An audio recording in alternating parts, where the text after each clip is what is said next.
Jules. Merci. Alors, on est de retour à 103.3 pour l'émission Dimanche on lit, édition du 29 juin. Juste signaler que l'émission va être disponible dans les prochains jours sur 103.3.ca. Alors, donc, vous pourrez l'écouter en rappel, en rediffusion.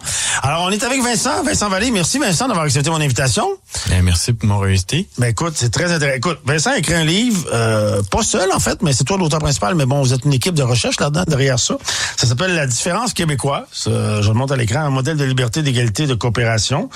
C'est un livre, en fait, essentiellement, qui explique, avec toutes sortes d'exemples, ça va dans toutes les directions, c'est très intéressant, comment, en fait, le Québec, on est différent. Pas meilleur, pas moins bon, juste différent. À la fois du reste du Canada, à la fois des États-Unis, puis du reste du monde, en fait. On est un modèle de société très, très, très particulier. Fait que, écoute, Vincent, pourquoi d'abord écrire un livre sur la différence québécoise? C'est quoi, ça vient d'où, cette affaire-là? Mais en fait, ça vient c'est l'idée d'un ami à moi qui est Maxime Pedneau-Jobin, qui avait eu dans le ancien maire de Gatineau, c'est ça? Ancien maire de Gatineau, ancien chroniqueur de la presse. Ouais. Et dans le fond, lui, il y avait cette espèce d'habitude-là ou de passion de tous les articles de journaux, dans le fond, qui parlaient de la différence entre le Québec puis le Canada. Ben, il prenait ses ciseaux, il le découpait, il le mettait dans une petite boîte. Puis il avait accumulé beaucoup de ces informations-là. Puis Mané est venu cogner à ma porte, puis il est venu me dire, regarde, j'ai ça, je sais qu'on devrait faire quelque chose avec ça, mais je sais pas quoi. Puis moi, j'ai dit, je pense que je sais qu'est-ce qu'on va faire avec ça. Puis moi, je les ai mis, là, dans le fond, avec les logiciels, je l'ai mis dans une base de données, puis j'ai accumulé de l'information. Puis j'ai ajouté beaucoup d'informations avec lui qui sont plus récentes, dans le fond. Puis à chaque fois, dans le fond, que tu avais une donnée, une statistique ou une information qui dit que le Québec est comme ça, le reste du Canada ou le monde est comme ça, on le mettait dans cette base de données-là, puis on s'est dit, regarde, on va le faire un site web. Mais moi, j'avais envie aussi d'en faire une recherche. Donc, le 20 mai dernier, on a lancé le site web ladifference.québec où on peut retrouver toutes les informations qu'on a qui comparent le Québec puis le Canada, puis parfois avec le reste du monde, encore une fois. Et aussi, on a décidé, avec l'aide de l'Institut de recherche sur le Québec, de lancer une recherche, dans le fond, qui s'intéressait à une partie de ces données-là. Parce qu'on est rendu avec tellement de données, on en a plus que 1000. 1000 données. C'est juste une partie de celles-là qu'on a analysées dans le livre. Okay. C'est celles qui concernent, dans le fond, j'appelle une conception large du vivre ensemble, c'est-à-dire les familles québécoises, l'égalité entre les hommes puis les femmes, le rapport à l'immigration, aux Autochtones, aux personnes LGBT. On a aussi des questions qui touchent la langue, le nationalisme, le fédéralisme, puis aussi les croyances, la religion et la laïcité. Okay. Fait que c'est ça, dans le fond, qu'on regarde dans ce livre-là. Merveilleux. Bon, allons-y, plongeons. Quelles sont les affaires? Comment on se démarque au Québec par rapport à... Quels sont les principaux exemples que tu pourrais nous donner, là? Ben, il y a déjà le Québec, c'est l'endroit au Canada où, en fait, on a la moitié des piscines de l'ensemble du Canada. Ah ouais. Les Québécois et...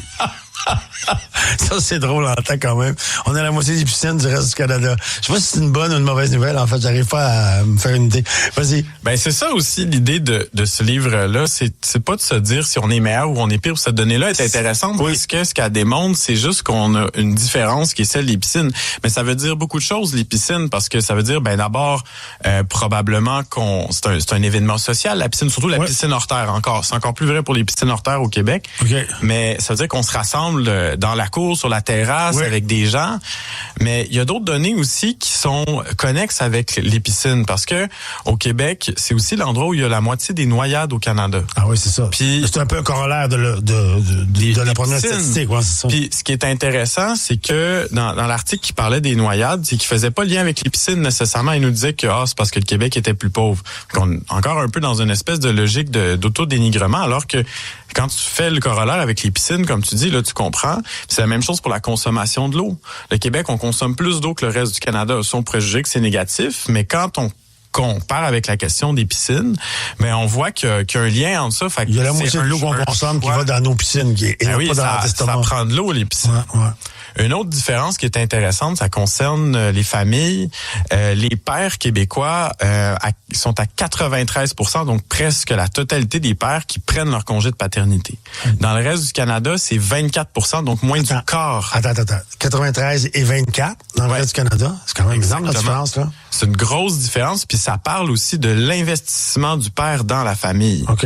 Puis ça, j'ai d'autres données qui parlent justement de comment la famille québécoise, elle est faite, puis comment c'est important pour les deux parents, que les deux parents s'investissent dans la famille au Québec. Donc ça, c'est très particulier du Québec, ça. Tout à fait. Très intéressant. Bon, il faut aller à la pause, Vincent, mais c'est très intéressant. J'ai d'autres sujets que je veux parler. Tu parles de plein d'affaires dans ton livre. Il y a plein de différences québécoises. Alors, on va à la pause, Vincent, puis on revient tout de suite après. On est au 103.3 à l'émission Dimanche on lit, édition du 29 juin. On revient dans 2 minutes.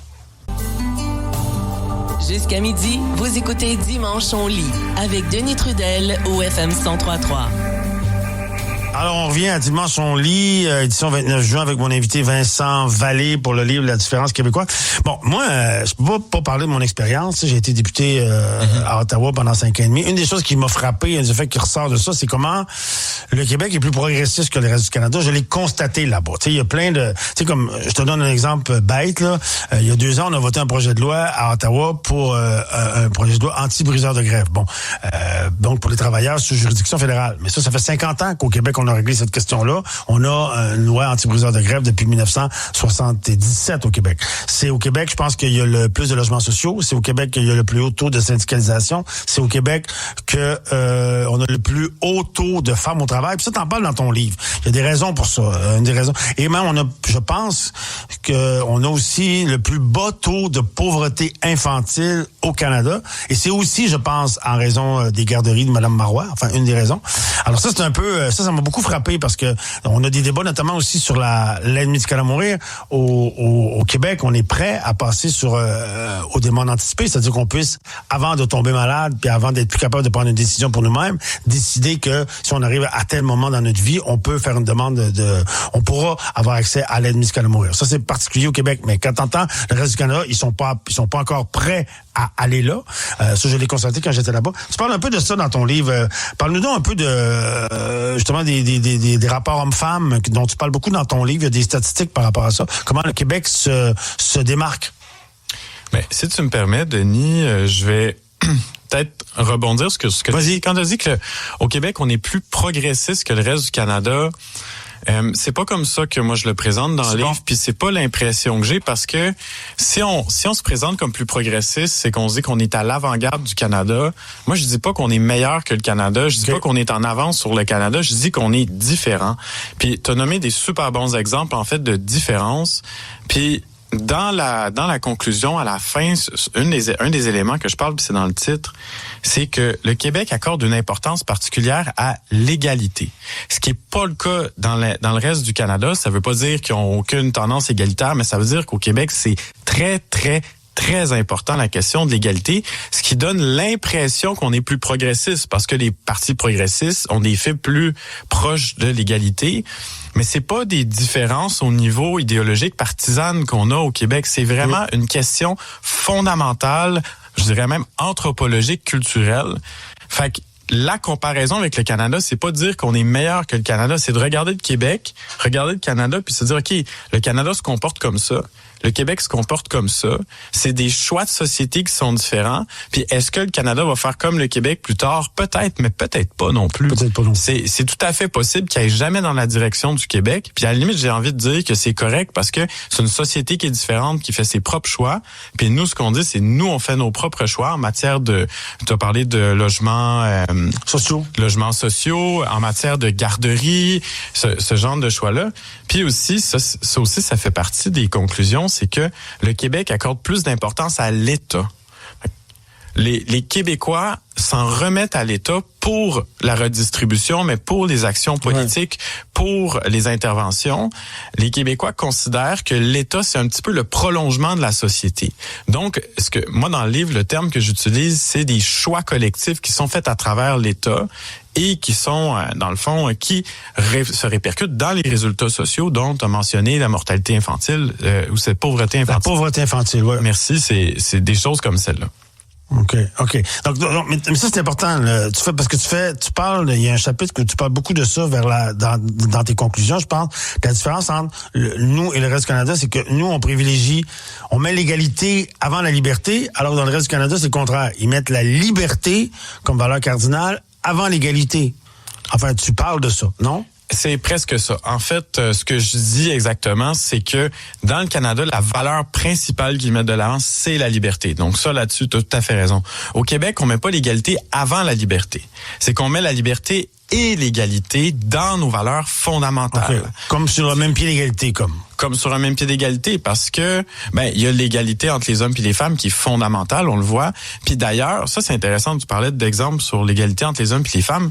L'exemple que j'aime beaucoup, puis ça touche les familles aussi, c'est qu'au Québec, les femmes se considèrent davantage comme femmes que comme mères, que comme conjointes dans l'ordre. Dans le reste du Canada, c'est le contraire. Ils se considèrent d'abord comme conjointes, puis comme mères, puis comme femmes. C'est donc bien intéressant. Ce qui est une différence de perception de soi, puis ce qui parle, dans le fond, de l'engagement des femmes dans la société, leur rôle dans la famille. Puis c'est peut-être aussi parce que les pères s'impliquent plus dans la famille. Bref, tout ça, évidemment, c'est lié. Puis la famille, c'est aussi l'élément de base d'une société. Parce que les sociétés reproduisent leur modèle familial, ont tendance à reproduire le modèle familial dans le modèle de société. OK.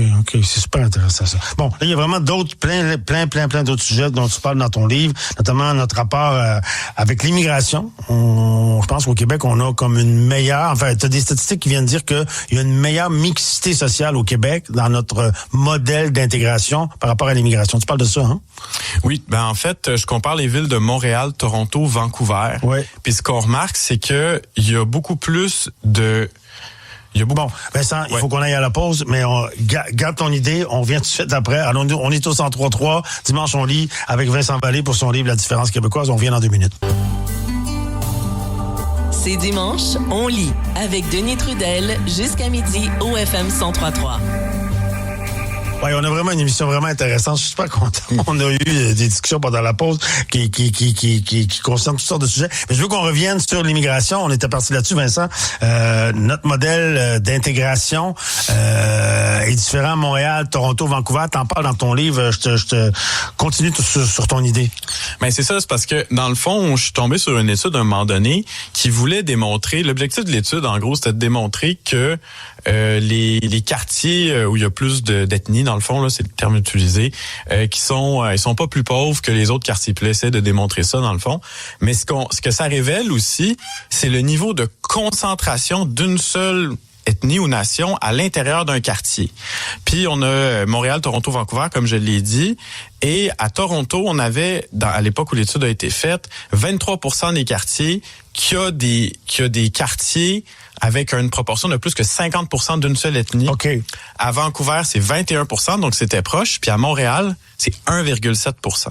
Okay. Ce qui veut dire que, oui, à Montréal, il y a de l'immigration, évidemment, mais les quartiers de Montréal sont plus mixtes. Okay. Il y a davantage de personnes natives ou des paléo-québécois, comme certains pourraient dire, et de néo-québécois qui sont ensemble dans les quartiers. Okay. Contrairement à Vancouver et à Toronto, où les quartiers sont plus concentrés, où il y a des quartiers pendjabi, des quartiers hindous, des quartiers... arabo-musulmans, des choses comme ça. Là. Alors qu'ici, c'est plus mêlé. Comment on explique ça? Nous? Comment on explique ça?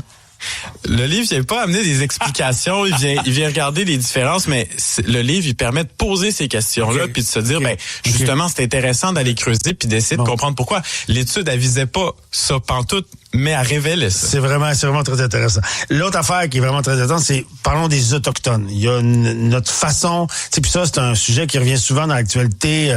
Moi, je l'ai vécu beaucoup à Ottawa, on parle toujours des territoires non cédés, on a toujours une espèce de culpabilité qu'on ressent quand on est à Ottawa par rapport aux Autochtones, qui est réelle, évidemment. Il y a eu comme un genre de génocide culturel par rapport aux Autochtones, ils étaient ici quand on est arrivé. Mais on a quand même eu une façon à travers l'histoire. Le Québec s'est assis avec les Autochtones au moins 4-5 fois pour faire des traités, faire des ententes, et notre rapport aux Autochtones est différent au Québec. Parle-nous-en donc, t'as quelques statistiques là-dessus. Ben, c'est ça, c'est pas un livre qui porte sur l'histoire, mais des fois, il y a certains domaines qui est difficile de ne pas parler d'histoire. Ouais. La question des Autochtones, c'est majeur parce qu'on le sait que à l'époque de la Nouvelle-France, particulièrement dans ce qui s'appelait le Canada à l'époque, qui était le Québec, les rapports entre les Autochtones puis les Canadiens étaient pas les mêmes. Entre autres, il y a eu la Grande Paix de 1608 qui avait été faite, qui avait établi justement une entente entre les Autochtones puis ce qui deviendra les Québécois pour s'installer en Nouvelle-France. Bref, il y a eu plusieurs étapes, la Grande Paix de 1701, etc. Mais dans le fond, un des éléments qu'on voit qui on pourrait dire, perdure dans le temps? Parce que est-ce que ça fait juste partie de l'histoire ou est-ce que ça continue? Ben, le Québec, c'est l'endroit où, de loin, les Autochtones qui vivent dans leur communauté parlent le plus leur langue. C'est à 80%. Alors que la deuxième province, là, c'est de mémoire, là, c'est l'Ontario à 40%. Donc, c'est environ la moitié des Autochtones qui vivent dans leur communauté qui parlent leur langue. Puis comme Denis, tu le sais très bien, il y a encore plus de nations autochtones dans l'Ouest et pourtant, ils parlent encore moins leur langue qu'en Ontario ou qu'au Québec. Avec des gros chiffres. Une autre statistique, tu sais, on parle de culpabilité et tout ça. Moi, ça m'avait vraiment frappé, c'est de voir les statistiques sur les pensionnats. Les pensionnats, on est tous d'accord que c'est des horreurs. Il y a des histoires d'horreur à l'intérieur de ça. Puis chaque mort, c'est un mort de trop. Ça, on est tous d'accord. Au Québec, lorsqu'on regarde puis qu'on compare avec le reste du Canada, le nombre de mémoire, c'est 38 décès au Québec dans les pensionnats, ce qui représente 1,8% de l'ensemble des décès dans tout le Canada. Puis l'ironie de ça, c'est qu'il y a un sondage qui a été fait pour demander à tous les Canadiens à quel point ils se sentaient coupables par rapport aux sévices qui ont été faits aux Autochtones. Les Québécois se sentent davantage coupables que les autres Canadiens. Même s'il y en a eu moins au Québec. Même si, objectivement, il y en a eu loin, le sentiment de culpabilité rapporté est plus élevé chez les Québécois. Oh, ça, j'avoue, je sais pas comment on pourrait l'expliquer, par exemple, là. On a comme une culpabilité inhérente par rapport à ces enjeux-là. Peut-être sur d'autres enjeux, ça touche aussi. Bon, écoute, tellement de données, tellement de sujets intéressants. Tu vois, il y a des trucs, là, il ne reste plus de temps, malheureusement, là, mais écoute, j'encourage les gens vraiment sur... oui, on est les moins religieux aussi. Ça, c'est intéressant. On est la province où il y a le moins de gens qui sont accros à des religions, enfin, qui pratiquent une religion quelconque, non? Ouais, mais ça a été important pour moi aussi de faire la différence entre le rapport à l'immigration puis le rapport aux croyances, parce que il y en a des fois ils mélangent les deux. Puis moi, j'ai vraiment fait la différence parce que les Québécois sont assez accueillants. On a parlé de la mixité, là, puis de l'attitude, mais les Québécois sont assez accueillants envers l'immigration lorsqu'on regarde par rapport aux minorités visibles. Tout ça, c'est dans le livre. Mais par rapport à la croyance religieuse, les Québécois sont moins croyants, sont moins pratiquants, sont aussi plus méfiants envers le phénomène religieux en général, sont aussi plus méfiants envers tout ce qui est un peu l'ésotérisme, là, les croyances un peu paranormales. Puis aussi, c'est au Québec qu'on rapporte le moins de Bigfoot lorsqu'on le compare avec les autres provinces. Je sais pas. Ça, puis les Yétis, puis tout ça, là. Ouais, c'est ça. Okay, il y en a moins de croyances dans ces affaires-là. Il y a vraiment les chiffres existent, là. On peut les retrouver. On a la source dans le livre, là.